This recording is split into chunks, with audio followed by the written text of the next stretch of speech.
s'il y a un fil, c'est bien, oui, l'idée de critique des idéologies, au sens marxiste du terme, que j'ai retrouvé chez Kelsen d'ailleurs, qui est tout à fait marxiste de ce point de vue-là, puisque quand il fait la critique, par exemple, de la distinction public-privé, ou la critique de la personnalité juridique de l'État, bon, c'est tout à fait en tant que critique des idéologies, et même critique d'un point de vue même socialiste, puisqu'il dénonce la volonté de le libéralisme économique qui se cache derrière ça. Donc oui, ça c'est en effet ce qui m'a plu chez Marx et ce qui m'a plu chez Kelsen. Maintenant, ce que je fais, c'est moins directement politique. C'est-à-dire que ce que j'ai en commun avec eux, c'est que certaines constructions intellectuelles ne sont pas un reflet d'une réalité quelconque, même pas un reflet d'une réalité du droit, que ça a des fonctions de justification, mais pas nécessairement de justification de privilèges politiques ou économiques. Contrairement à ce que faisaient Marx et Kelsen. Alors, des fonctions de justification. Alors, politique au sens large dans le cas des cours constitutionnels, mais pas toujours politique. C'est simplement quelque chose qui est nécessaire pour faire tenir tenir l'ensemble. C'est comme ciment. Donc cette idéologie dans un sens extrêmement large et non pas comme pure superstructure ou comme reflet. Oui, non, plutôt comme une axiologie, comme un choix qui a été décidé, et pas nécessairement comme un privilège ou quoi que ce soit, mais comme un choix qui serait justifié par une position. Alors on pourrait dire, oui, mais ça c'est pas axiologique, mais comme une attitude psychologique, la volonté de démasquer. Mais oui, ça oui, mais ça c'est qu'on trouve chez Kelsen aussi. Il y a un passage que je cite souvent, et que lui-même d'ailleurs a utilisé à plusieurs reprises.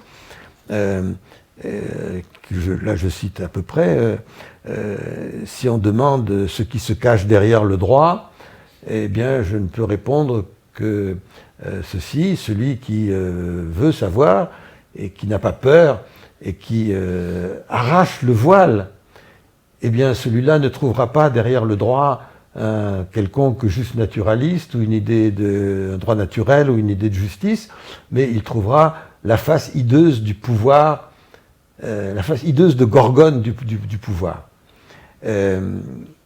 Alors oui, ça j'aime beaucoup ça, mais bon, ça ne veut pas dire le pouvoir brutal, et il ne s'agit pas de dire que le droit n'est que le masque de la force, mais moi je traduis ça en disant que le droit, et en particulier l'État, alors ça il faudrait distinguer d'ailleurs entre l'État et d'autres formes, mais l'État est une forme spécifique de pouvoir qui s'exerce dans la forme du droit. Et, donc ce qui justifie d'ailleurs la théorie de Kelsen, et ce qui est au fond le fond de sa théorie de la confusion de l'État et du droit. L'État et du droit, c'est une théorie qui est très, très mal comprise, mais qui à mon avis est très, très juste. L'État et le droit, c'est une seule et même chose, parce que c'est dans la forme, il n'y a pas un être qui s'appelle l'État et qui agirait au moyen du droit, mais il existe un pouvoir qui est plus ou moins diffus, plus ou moins concentré, et qui s'exerce dans la forme du droit. Et l'État de droit n'est pas un État soumis au droit, c'est un État par le droit, par le moyen du droit. Il y a un point qu'on n'a pas encore, qu'on n'a pas abordé sur les controverses que vous avez entretenues avec un certain nombre de personnes, un peu tout au long de votre carrière. Oui. Alors, oui, ça c'est un goût que j'ai eu, par timidité probablement, parce que. Mais c'est quelque chose que j'ai tenu d'Eisenman, parce qu'il aimait beaucoup ça. Il était très timide lui aussi. Mais malgré sa timidité, il pouvait être quelquefois très, très hardi dans la critique et même dans la forme. Il y a un propos de lui qu'on m'a rapporté. Je ne sais pas s'il est vrai, mais enfin, ça ne m'étonnerait pas trop. Un jour, dans un congrès, Duverger disait quelque chose, et puis, bon, il était brillant comme à son habitude, et puis il termine en disant, bon, ce ne sont là que quelques idées qu'il s'agit maintenant de creuser. Et Eisenman se lève et dit, on nous propose de creuser, mais comment creuser ce qui est déjà creux? Mais il était très très polémique, et quand il faisait le cours en droit administratif, certains collègues que j'aime beaucoup, qui écrivent sur le droit administratif, je ne le nommerai pas, mais ils écrivent sur le droit administratif sans savoir de quoi ils parlent. Et bon, c'était le traité de Valine qui brandissait comme ça.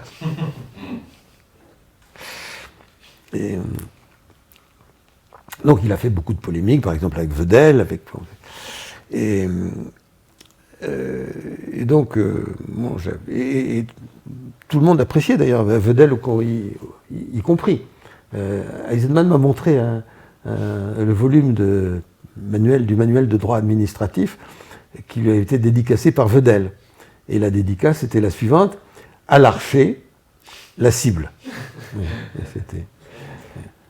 Et donc, bon, j'aimais bien ça.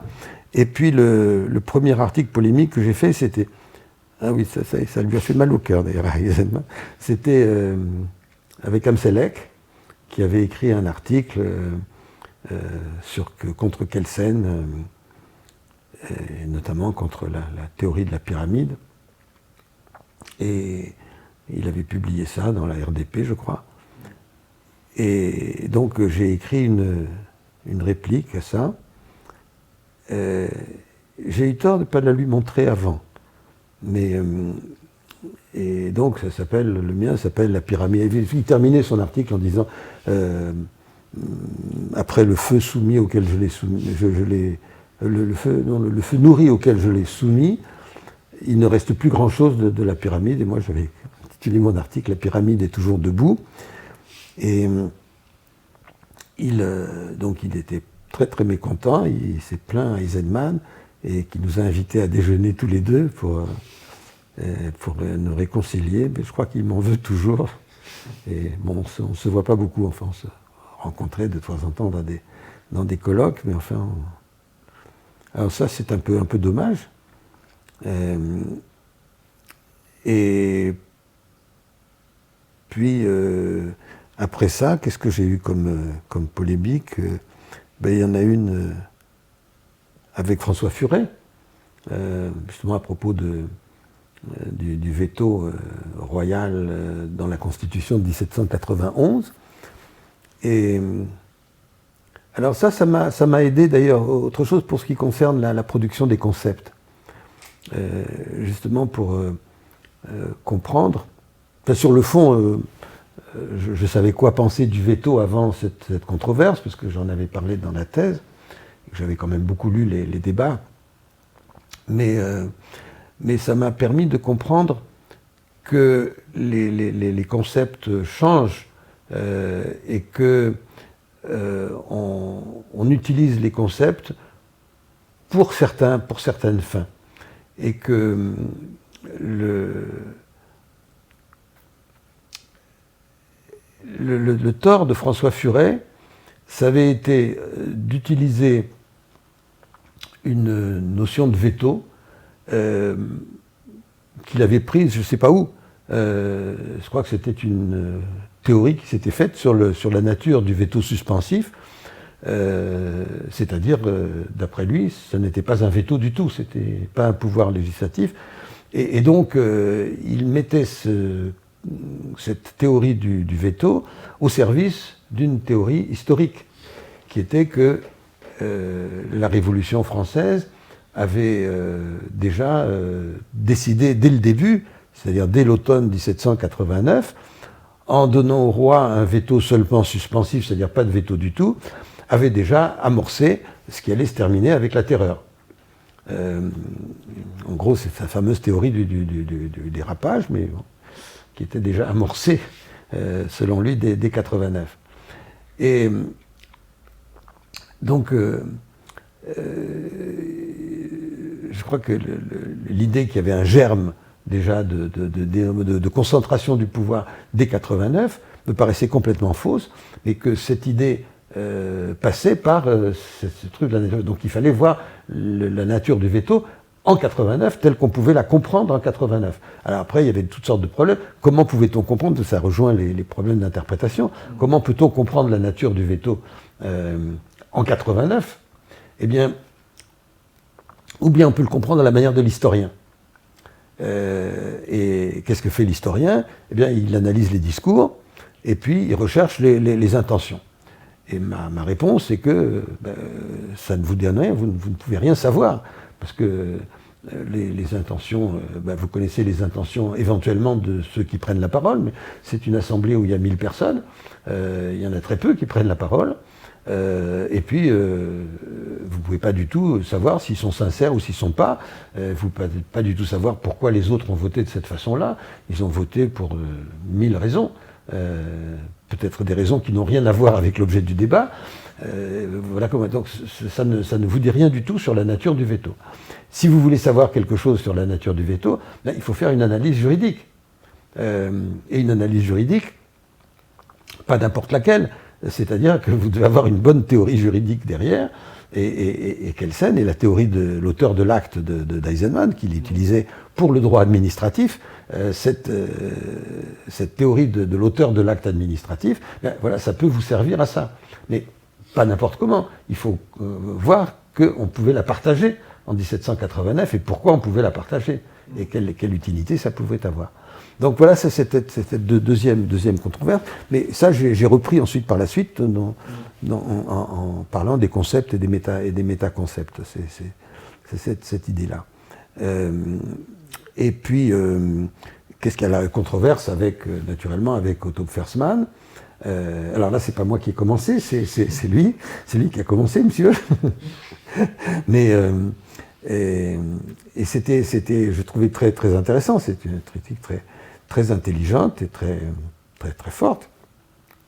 Et donc, ça m'a donné l'occasion de répondre, de même que François Furet. Alors, avec François Furet, j'ai été plus malin qu'avec Amselec, c'est-à-dire que je lui ai montré, avant de publier, je lui ai montré l'article, et donc, naturellement, il n'était pas d'accord avec moi, et il a écrit une réplique, et bon, bien on est resté en très bons termes. Avec Amselec, malheureusement non, mais avec François Furet, on est en très bons termes jusqu'à sa mort. Et avec Otto Fersman, on était toujours en très bons termes. Et actuellement, notre principal sujet de controverse, c'est savoir si le café de Gambrinus est meilleur que celui du café del Professeur. Et donc j'ai répondu, et puis c'était une discussion intéressante. On a traduit en italien, il y a un petit volume avec ça, avec une préface d'ailleurs intéressante. Et donc la dernière controverse... Mais il y a eu Daniel Lojac. Oui, mais ça, c'était pas une véritable controverse. Discussion. C'était une discussion, mais sur un petit point. C'était surtout lié au... son article s'appelait, je ne sais plus quoi, les errements du positivisme, je crois. Alors c'était à cause du titre. Alors sur le fond, il faut que les juristes sous Vichy n'étaient pas très nets. Bon, ça, je ne pouvais pas être en désaccord avec elle.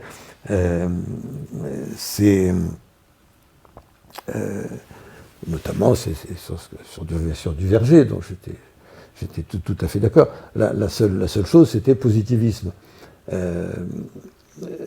Donc je considérais que, pour simplifier beaucoup, c'est qu'elle reprenait à son compte la critique du positivisme qu'on a eu en Allemagne, après la guerre d'ailleurs, et avec beaucoup d'ignorance sur le positivisme, parce que les nazis, c'était les plus antipositivistes. Les nazis étaient partisans d'un droit naturel nazi. Donc c'est tout à fait faux que le positivisme ait été responsable ou complice des nazis. Dans le cas français, les juristes, ils étaient positivistes au sens vulgaire du terme, c'est-à-dire, en tout cas, ils prétendaient l'être, ils prétendaient décrire le droit positif, et décrire le droit positif à travers les intentions supposées du législateur. Intentions réelles aussi du législateur. Et donc, ils ont eu grand tort, mais c'est pas ça le positivisme. Le positivisme consiste à décrire de façon objective et surtout ne pas rechercher les intentions. On n'a pas besoin de rechercher les intentions. Voilà, c'est le sujet. Mais avec Daniel, nous sommes les meilleurs amis du monde et on l'a toujours été au moment de cette controverse. Et la dernière controverse, c'est avec Hochmann, alors, qui écrit un article. Alors là, qui croit être en défense de Kelsen sur la théorie de l'interprétation comme acte de connaissance et l'interprétation, ce que Kelsen appelle à tort scientifique. Et donc Hochmann défend l'interprétation scientifique. Il prétend qu'il y a une interprétation scientifique. Et alors donc on a eu, ça c'est du point de vue d'ailleurs institutionnel, c'est très intéressant, c'est que, je ne sais pas qui a eu cette idée d'ailleurs à l'origine, mais c'est une revue argentine qui s'appelle Controverse, enfin c'est le titre, la traduction française du titre espagnol, et donc quelqu'un fait un article et puis d'autres lui répondent. Donc Hochmann a fait cet article-là, et puis nous sommes un certain nombre à avoir été appelés à lui répondre, presque tous nanterrois je crois. Hein. Il y avait Éric Millard, Véronique Champès-Desplat, moi-même. Comment ? Arnaud Pilouer. Et Arnaud Le Pilouer, voilà. Et Arnaud Le Pilouer, donc oui. Et donc c'était, je crois, une forme de controverse intéressante. Je crois que Hochmann n'a pas raison, mais et d'ailleurs je ne sais pas comment il peut défendre à la fois cette théorie-là et puis continuer de défendre la théorie kelsenienne. Parce qu'on oublie complètement l'interprétation authentique dans tout ça, et la théorie du cadre. Mais alors avec ça, j'ai eu une autre controverse à propos de ça, tiens, j'avais oublié, avec mon ami Riccardo Guastini, parce que lui a changé. Il était un disciple très fidèle de Tarello, et donc un réaliste pur et dur, et il est devenu un peu moins pur. C'est-à-dire que maintenant il accepte, bon, toujours la distinction, mais il a matiné cette distinction de théorie de l'interprétation de Hart sur le noyau dur et la pénombre. Et donc ça devient en gros l'interprétation connaissance comme liste de significations possibles et interprétation authentique, mais il refuse une position comme la mienne, selon laquelle anything goes, et c'est la théorie qu'on appelle Humpty Dumpty, c'est la théorie du plus fort, donc il refuse ça. Et donc il s'en tient à cette distinction, et moi je lui objecte, bon, ce que j'ai dit tout à l'heure, c'est qu'il n'a pas de réponse à mon avis à ça, il n'a pas de réponse, mais qu'est-ce qui se passe quand l'interprète sort du cadre ? Et là, il dit que c'est dommage, mais il dit qu'il faut pouvoir décider quand même ce qui est fondamentalement illégal de ce qui ne l'est pas. Mais à quoi ça sert de distinguer ? On a eu cette... Bon, il a étendu, d'ailleurs, on a appliqué ça à l'interprétation de l'article 11 de la Constitution. Et moi, je soutiens que cette interprétation donnée par De Gaulle, elle est valide, puisqu'il n'y a pas de sanction possible Et donc, elle s'est imposée. Et si vous dites qu'elle est invalide, alors ça veut dire que la révision de la Constitution de 62 était invalide, que toutes les élections qui ont eu lieu sur le fondement de cette loi constitutionnelle de 62 sont invalides aussi, et que Macron n'est pas président de la République. Donc...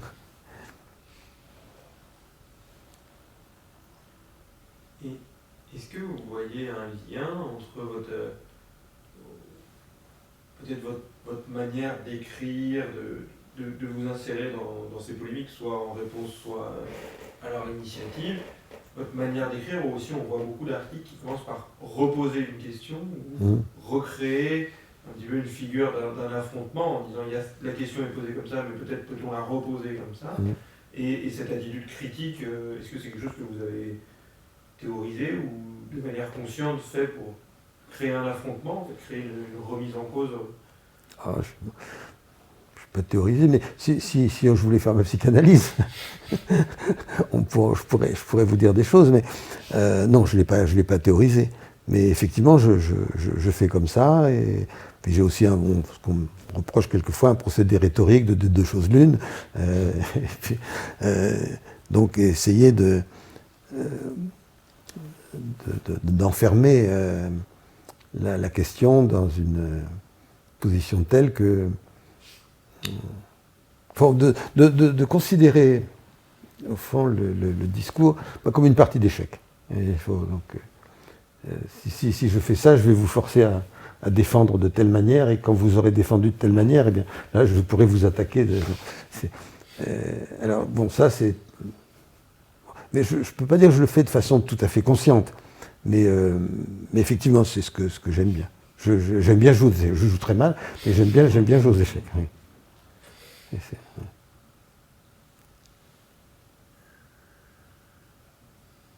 Mais vous voyez malgré tout dans cette figure de la discussion un procédé heuristique pour les juristes, c'est-à-dire des brown bag lunch. Ah ben oui, bien sûr. Il y a une promotion de cette... Ah ben bien sûr. Il faut entraîner les juristes, les étudiants, il faut les entraîner à la controverse, bien sûr. Et on ne fait pas assez en France, mais effectivement, je ne sais pas si vous avez suivi des cours déjà aux États-Unis, ou vu comment ça se passe, une salle de cours, vous allez soutenir ça, vous allez soutenir le point de vue inverse, et puis après vous allez changer. Ben oui. Donc non, ça, à mon avis, c'est indispensable. Ça fait partie de la gymnastique. Est-ce qu'il y avait un effet revendiqué ou pas, mais dans cette volonté de clarifier ce qui était du domaine du connaissable pour le juriste?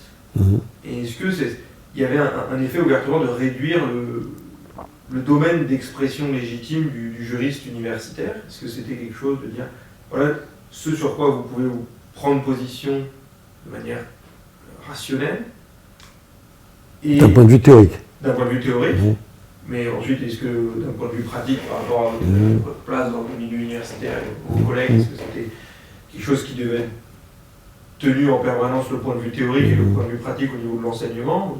Non, pratique, j'en vois pas. J'en vois pas. Plutôt, ça peut conduire à des abstentions, mais pas à des actions. Mais des abstentions, oui. Est-ce que vous voulez signer en tant que professeur de droit un manifeste pour qu'on nomme plus de professeurs de droit au Conseil constitutionnel? Non. Non. On ne me l'a pas demandé. Mais non. Je pense pas que qu'on ait une légitimité quelconque pour agir sur la pratique.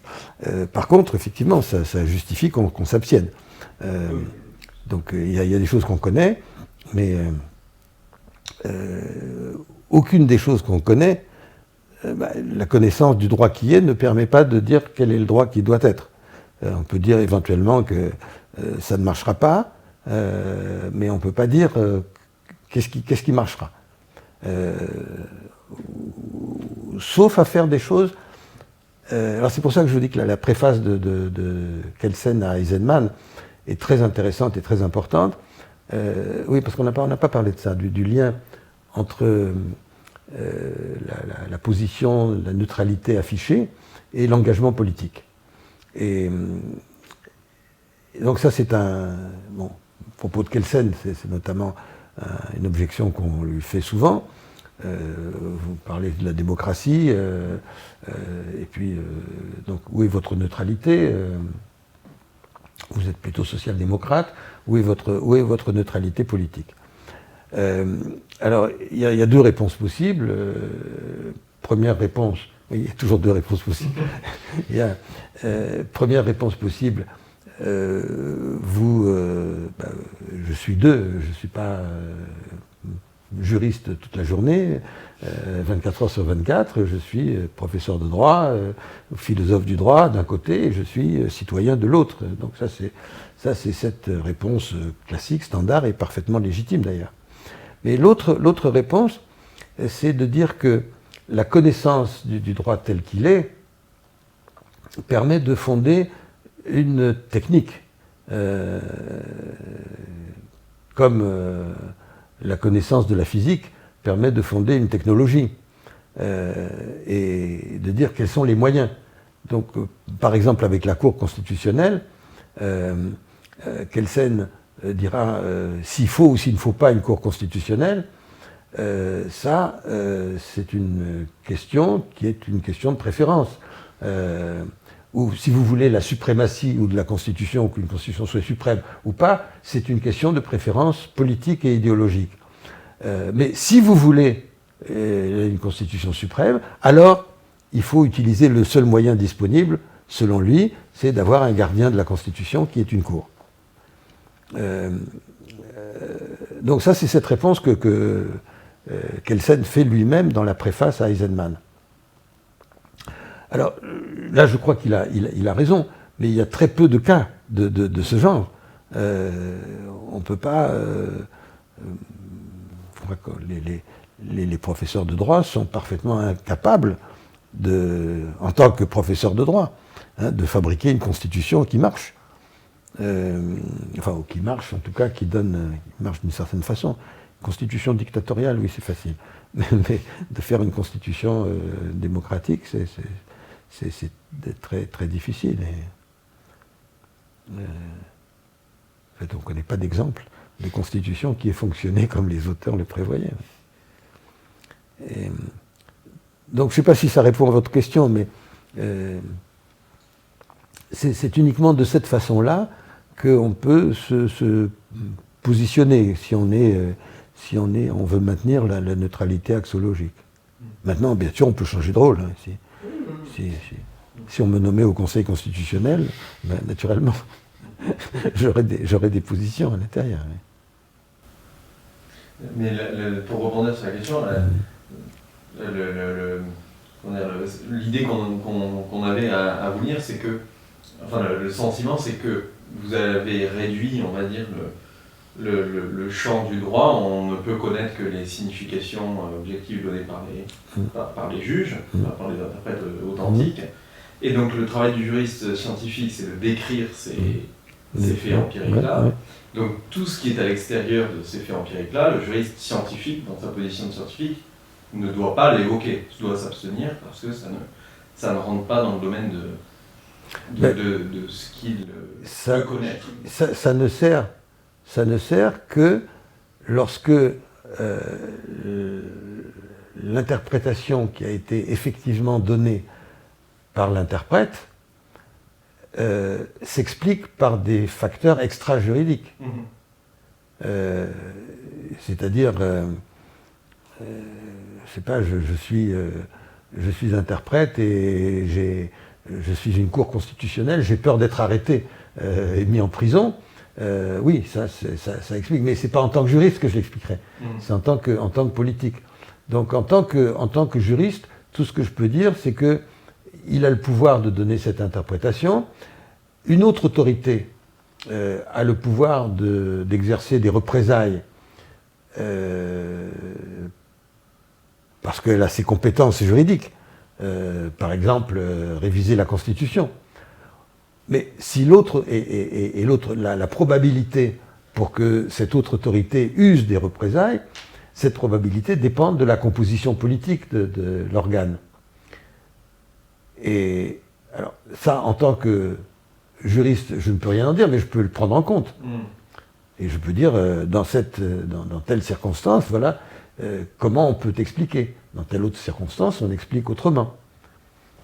Donc, c'est une interprétation qui reste juridique, dans la mesure où on passe par les compétences.